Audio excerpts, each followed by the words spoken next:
are in an XML file, and you can upload it, and people find it easier through Google. We use Google Voice because it transcribes voicemail, and that's a lot better than listening to voicemail. You can just look at the words real quick.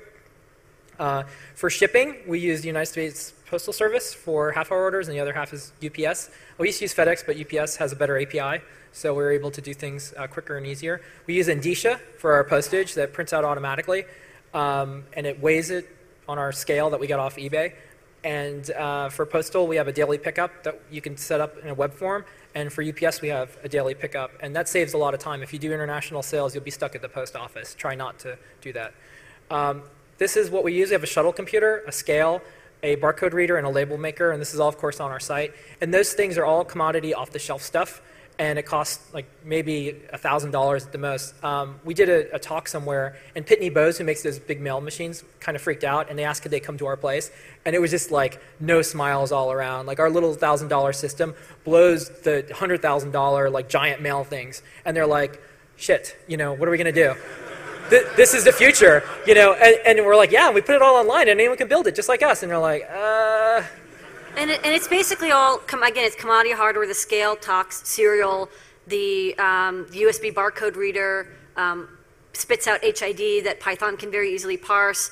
The printer, there's some Python libraries out there as well. And then, you scan the invoice, it weighs it, talks to the UPS or USPS API and prints out the label. So basically you can ship in like 5 seconds, the exact amount necessary. So usually if you go to Pitney Bowes, like they just say like call for a quote, but it's like $10,000 or to $20,000 per station. Whereas for us to duplicate this station, if we need like 2 shipping stations for the holidays, it's like another $500 of eBay stuff. And during the holidays, we have a live web camera where people can see us ship orders. And I didn't think it was going to be popular. No, turns out there's people who just want to watch us ship packages. So, and they'll place an order and they'll say, hey, can you ship my package? And I'm like, yes, I will.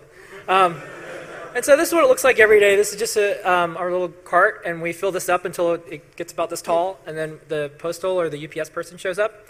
And that's how we run our kit business. And we're going to spend just one more minute on telling you just some quick bullet points. Again, this is all available, and then we'll, if you want to start lining up for questions while we read this, we still have 10 minutes for questions.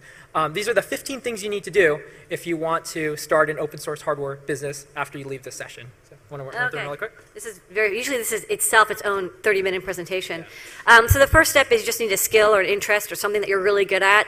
If you're not sure what it is, ask your friends, and they'll probably tell you. And it probably isn't the thing you wish you were really good at, but it's the thing you're really good at anyways. It just seems to be true. And then